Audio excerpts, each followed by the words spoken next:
father never hit me. I want to be clear about that, because in the neighborhood where I grew up, in the time I grew up in, that distinction mattered. He disappeared. Not physically. He was present every evening, in the same chair with the same glass, watching the same television. But whatever made him a person, whatever made him Raymond Cross, and not just a body occupying space in a room that was somewhere else entirely. I was 7 years old when I first clearly realized this. It wasn't the absence itself, actually. What I realized was that other people's fathers weren't like that. Tommy Briggs's father, who lived 2 houses down, always smiled at the dinner table. Whenever he walked past his son's room, he would gaze at his son's hair with great fondness, taking in every single strand. I remember standing on the sidewalk in front of the Briggs house one Sunday morning. I was just standing there, listening to the argument coming from their open windows. He was a man who took his work far too seriously. My father, on the other hand, didn't care about anything. Or if he did, he kept it hidden away in a room or someplace I was never allowed to enter. In 1961, the year I was born, Pittsburgh had not yet entered its period of decline. The steel mills on the south side were running nonstop. The Allegheny, Monongahela, and Ohio rivers, where they converge, carried barges loaded with raw materials and finished goods in both directions, day and night. On certain days, when the wind came down off the hills from the wrong direction, our streets smelled of the mills, the smell of the city working. It was the world's most ruthless contract. You went to work. You did more than your share. You came home empty-handed. The next day, you were forced to go through the same thing all over again. My father, Raymond Elias Cross, had signed that contract when he returned home from Korea in 1951 with injured knees and a temperament that had changed in ways he never spoke of. In the spring of 1952, he met my mother, Eleanor Margaret Walsh, at a church event. She possessed a patience that only truly strong women can have. She had decided Raymond Cross was worth something. She spent 23 years being right about that and wrong about it simultaneously.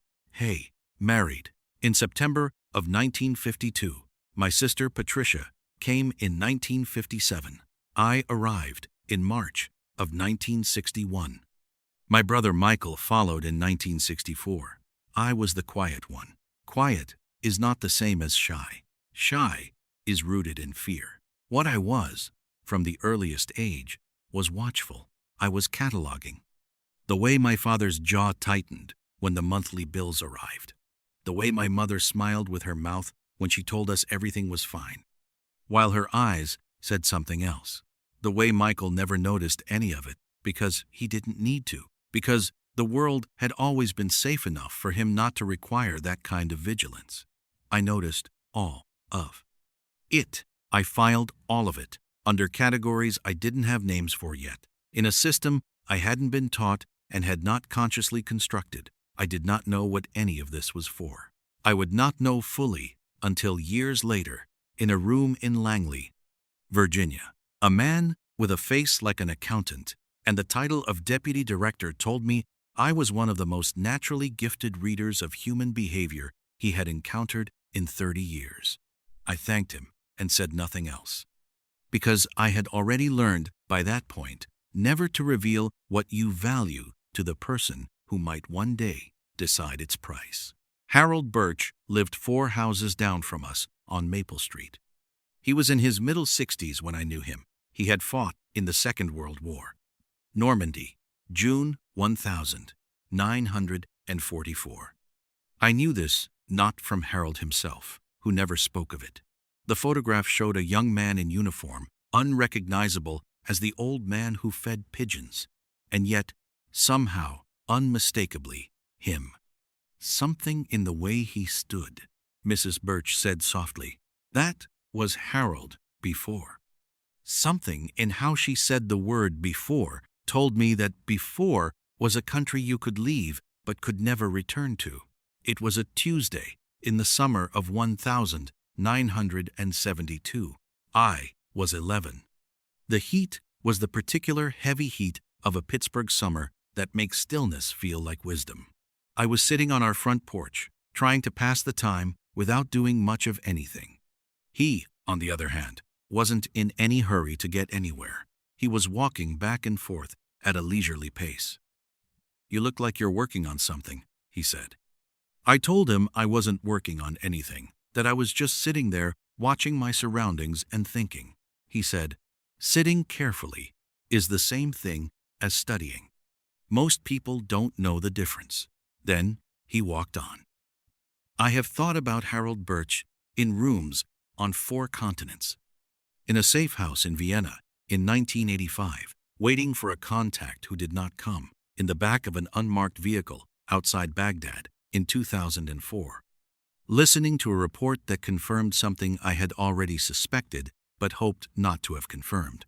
In my own kitchen at 3 in the morning, when sleep had become a theory rather than a practice. Sitting carefully is the same thing as studying. He was right in ways he didn't know. I spent 31 years being paid to sit carefully in rooms where no one was supposed to know I was studying. The habit didn't come from training. It came from Maple Street. My mother was the first person who understood what I was. Not in clinical terms. She had no vocabulary for that.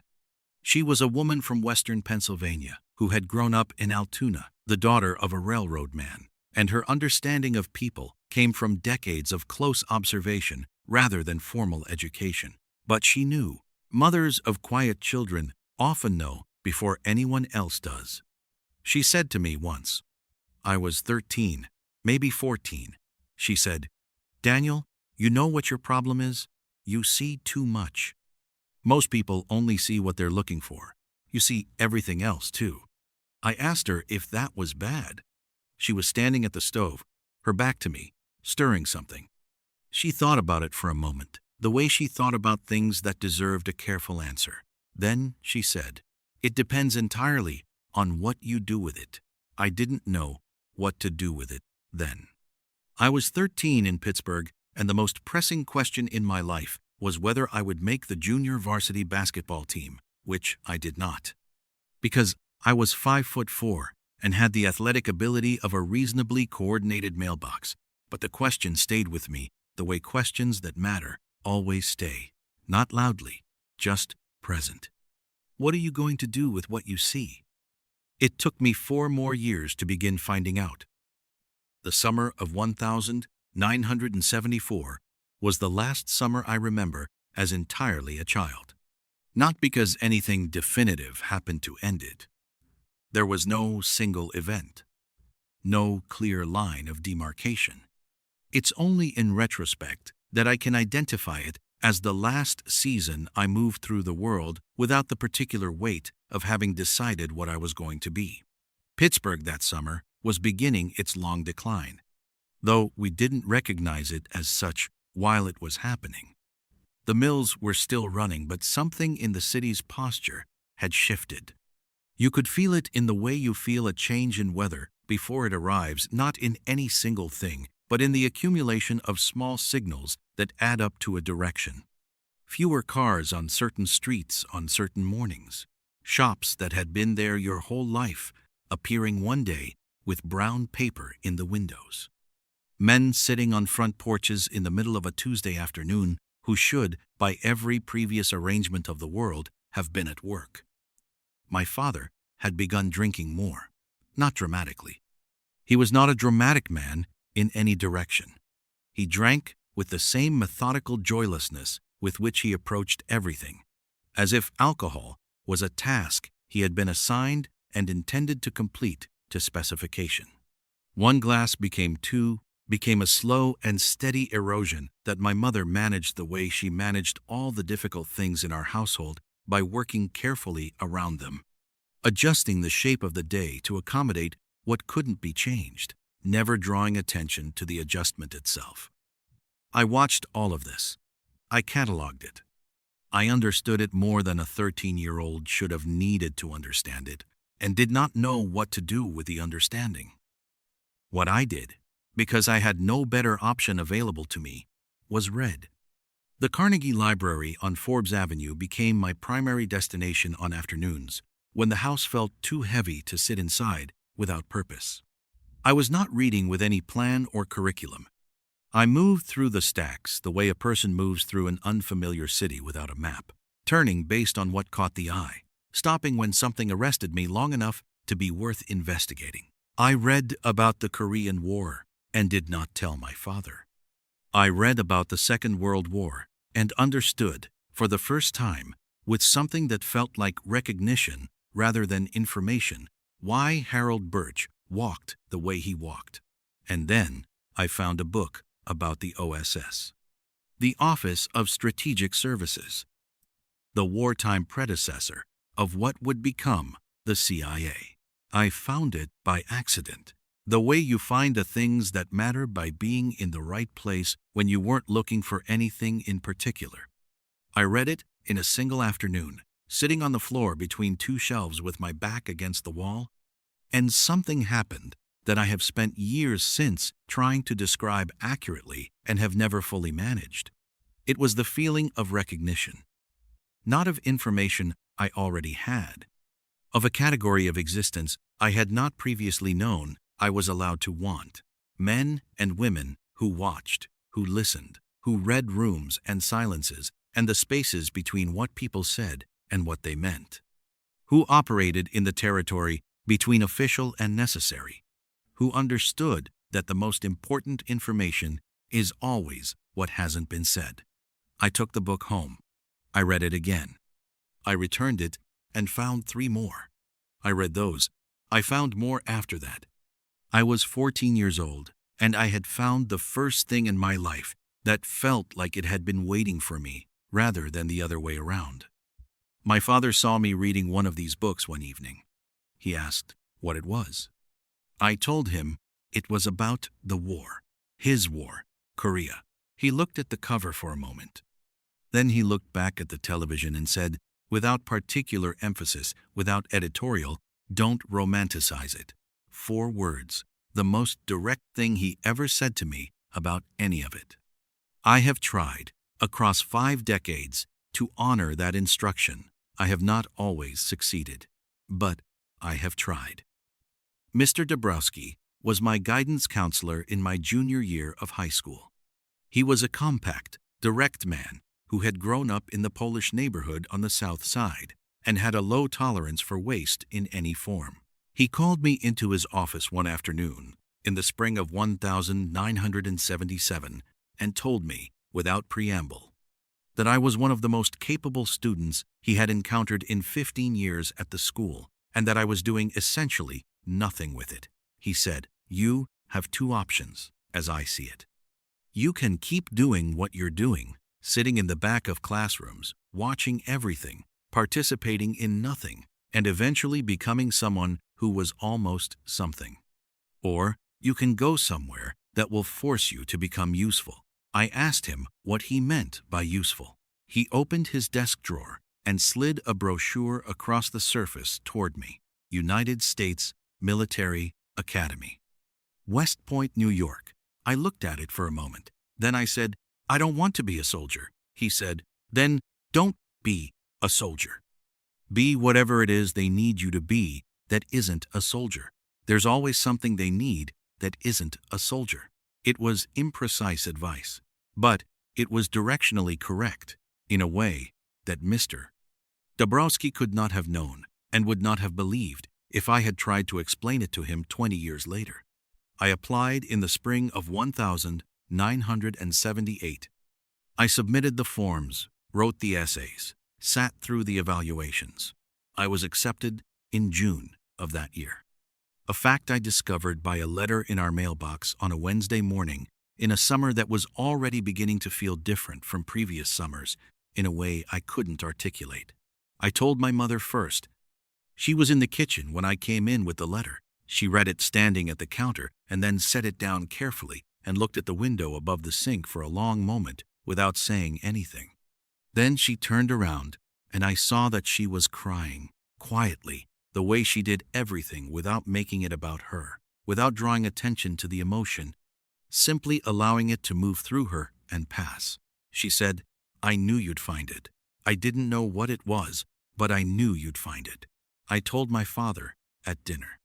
He was in his chair by then, the glass already present. I handed him the letter. He read it. He handed it back. He said, "That's good." And he looked back at the television. "That's good." I have considered those two words more times than I can count. I have decided, over the years, that they contained more than they appeared to contain, that they were, for Raymond Cross, as close to "I'm proud of you" as the particular damage he carried from Korea and from the years before Korea and from whatever he had been born into before any of that, as close as he was capable of getting. I have decided to believe that. It's possible I'm wrong. But some decisions you make about the people you've lost are more about what you need to carry forward than about the accuracy of the interpretation. I left Pittsburgh in September of 1979. 18 years old. A single bag. My mother drove me to the bus station. She didn't cry at the station. She had already done that, in private, in the days before. At the station, she was composed and practical, and she pressed a folded $20 bill into my hand and told me to use it only if I genuinely needed to, which was the most Eleanor Cross thing she had ever said. My father did not come to the station. He was working. Or he was not working, and that was the only way he had to say goodbye that didn't require him to stand in a parking lot and feel something in front of another person. I have never decided which. It doesn't matter now. The bus pulled out heading east, and I watched Pittsburgh fall away through the window.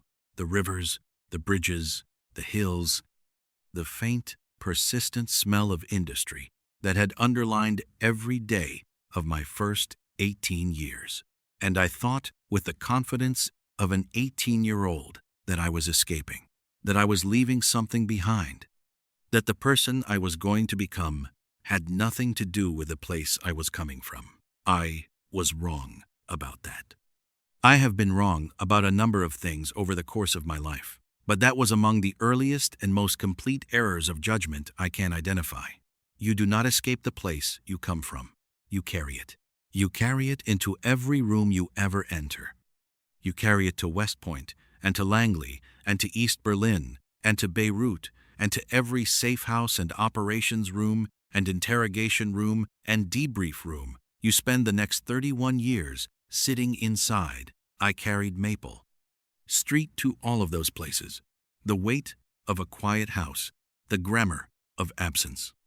The habit of watching carefully developed by a boy who needed to understand the world around him because no one was going to explain it to him, and he had learned early that explanations from other people were the least reliable form of crude information anyway.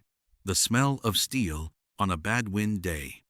The sound of a man who cared about something, carrying through a neighbor's window on a Sunday morning. The sentence that an old man said to me once outside on a summer afternoon that I have never stopped turning over. Sitting carefully is the same thing as studying. Most people don't know the difference. Pittsburgh, 1961 to 1979. That is where this begins. That is where Daniel Cross began.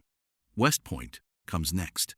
And in West Point, I will meet for the first time the version of myself that had been waiting all along for a language to describe it. That meeting does not go entirely as expected. It rarely does when you finally find the thing you were looking for, but that is for next time. The Gray Operative. Every week, without exception. Start from the beginning. 8-2. The order is not a suggestion. The bus didn't go straight to New York. It went through Harrisburg first, then turned north, and I watched Pennsylvania move past the window in sections like a long, slow argument that couldn't decide how to end. Farmland. Then smaller towns. Then more farmland.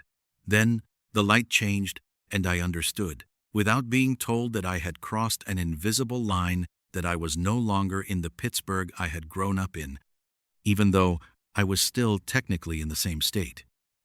That was the first time I understood something I would spend the next 3 decades working to articulate precisely. The line between where you are and where you come from is not a geographical line. It's a line you cross inside yourself. And once you cross it, you become a person who carries two places simultaneously, the one you left and the one you're heading toward. Neither one is more real than the other. They just occupy different parts of the same chest. I was 18 years old on that bus, and I did not know I was learning something. I thought I was just riding east. There was a man 2 seats ahead of me who slept the entire trip. He had a paper bag on the seat beside him that rattled slightly whenever we hit a rough patch of road. He was wearing a suit that had been good once, maybe 15 years ago, maybe in a different city, maybe on a different occasion than whatever had brought him to a Greyhound bus on a Thursday morning heading toward New York. I watched him the whole trip, not because he was interesting, because watching was what I did. I cataloged the worn collar, the way his left hand, even in sleep, kept a loose grip on the bag. The shoes, resoled twice, the second resoling done more cheaply than the first. What I was doing, without knowing it, was building a case out of fragments, out of things that most people wouldn't register as information at all. I was constructing a narrative this man, this life, this particular intersection of aspiration and erosion from details that had no label on them, no instruction manual, no explanation of their relevance. I didn't know that was a skill. I thought it was just what you did when you were bored. 3 years later, a professor at the academy named Caldwell would tell me in a seminar on human intelligence collection that the most dangerous assumption an intelligence professional can make is the assumption that their natural instincts are somehow separate from tradecraft. Tradecraft, he said, is just systematized instinct. The ability to read a room is the ability to read a room, whether you're in a Pittsburgh living room or a briefing room in Langley. The difference is only what you're permitted to do with what you read. I wrote that down. I kept the note. I still have it somewhere, folded in a file I don't open very often. The bus reached the Port Authority terminal in New York City at 6:17 in the evening, and I stepped out into Manhattan for the first time in my life and understood immediately and completely why people were afraid of it. Not physically afraid, not the way you're afraid in a dark alley, afraid the way you're afraid of something that is larger than your category for it. Pittsburgh was a city that fit inside a comprehensible human idea of scale. New York was not a city in any sense I had previously understood the word to mean. New York was a condition, a weather system, a permanent state of emergency that had somehow been made livable by the sheer insistence of the people who refused to leave. I stood outside the terminal for 4 minutes by my watch. I had to consciously resist the urge to go back inside and buy a ticket in the other direction. I had never in my life, up to that point, felt the precise combination of smallness and possibility that standing on a Manhattan sidewalk for the first time produces in a person from a mid-sized Midwestern city. Then I got on the bus to Poughkeepsie, where the academy would send transport, and New York disappeared behind me. And I told myself I would come back. I told myself that with the certainty of someone who has no idea what is actually waiting for them at the next stop, I was right about coming back to New York. I was comprehensively wrong about knowing what was waiting for me. West Point sits on a bend in the Hudson River, 50 miles north of New York City. The approach by road, when you first see it coming around a hill in the late afternoon light, stops something in you. Not the buildings themselves, though the buildings are formidable gray granite against gray sky, battlements and towers that look exactly like what they are, which is a place designed to produce a specific kind of human being under a specific kind of pressure. What stops you is the sense that the landscape itself is in on it. The Hudson is wide and dark and cold at that curve. The hills on both sides are forested and steep. There is no ambient noise from any direction that suggests ordinary life going on nearby. Everything about the physical setting communicates one thing. This is a place from which escape is not the point. I had never been anywhere that felt so completely intentional. I arrived with 43 other new cadets in the transport from Poughkeepsie. We were a range of ages between 17 and 21, a range of backgrounds I couldn't immediately parse, a range of reasons for being there that none of us discussed in the vehicle. Some of us were legacy sons and daughters of officers, men and women for whom West Point was a family continuation rather than a personal choice. Some of us were scholarship students from backgrounds like mine, working-class kids from working-class cities who had been identified by someone as worth the investment. And some of us, I understood this only much later, looking back with the tools I would acquire, were there because someone had already noticed something about us that we hadn't yet noticed about ourselves. I didn't know which category I was in until the third week. The first day at the academy is called our day, reception day. The name makes it sound welcoming, which is precisely the opposite of what it is. Our day is the day you learn that the person you were before you arrived is not the person the institution has any interest in. It dismantles you carefully and quickly and with great institutional experience, and it does not apologize for the dismantling because it doesn't consider apology relevant to the process.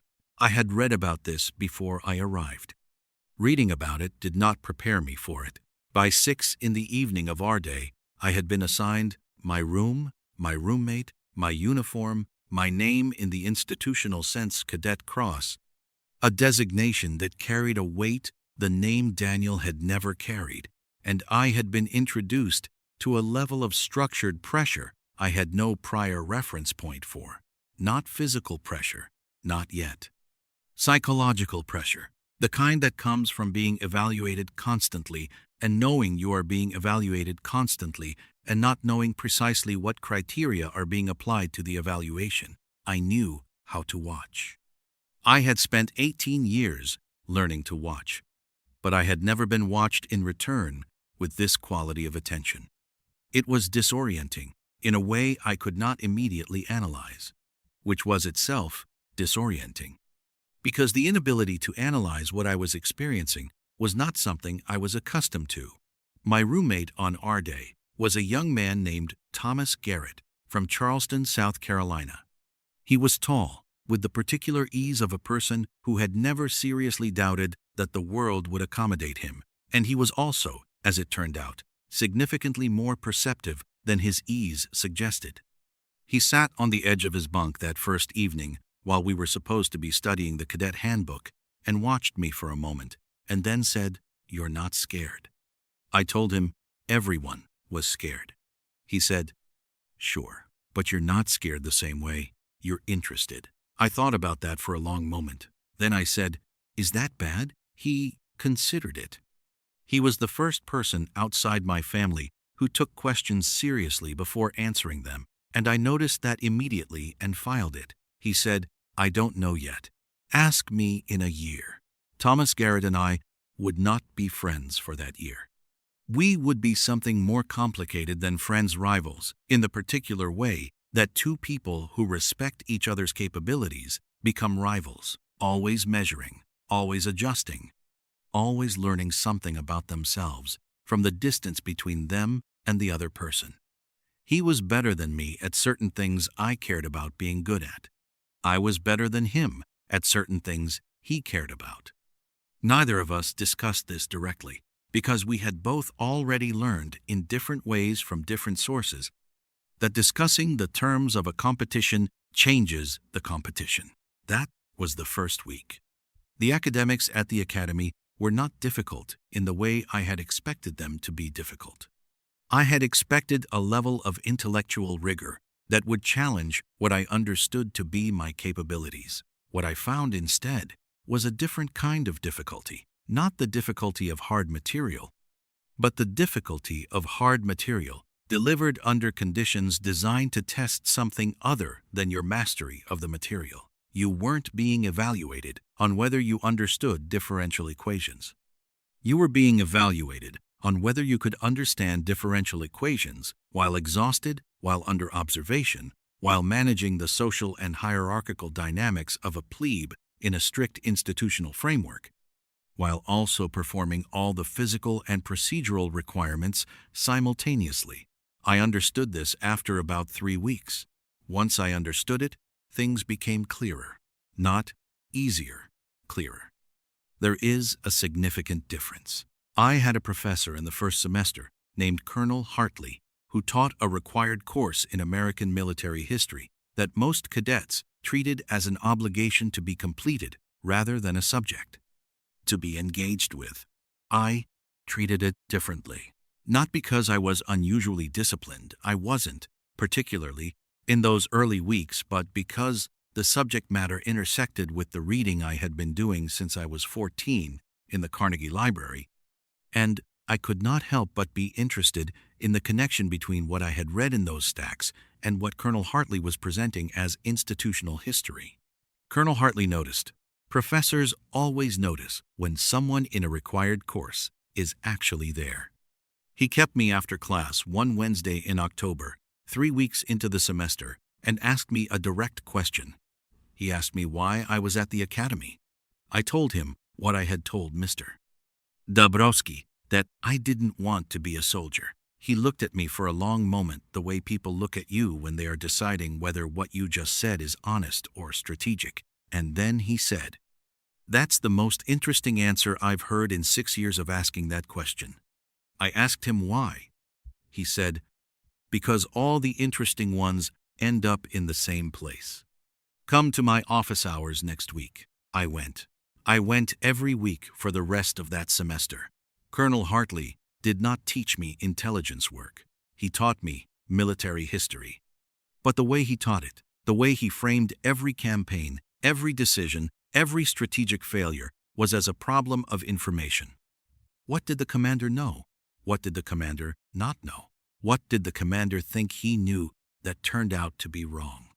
What would have changed if the information picture had been different by 10%, by 20%, by the single critical fact that never made it up the chain?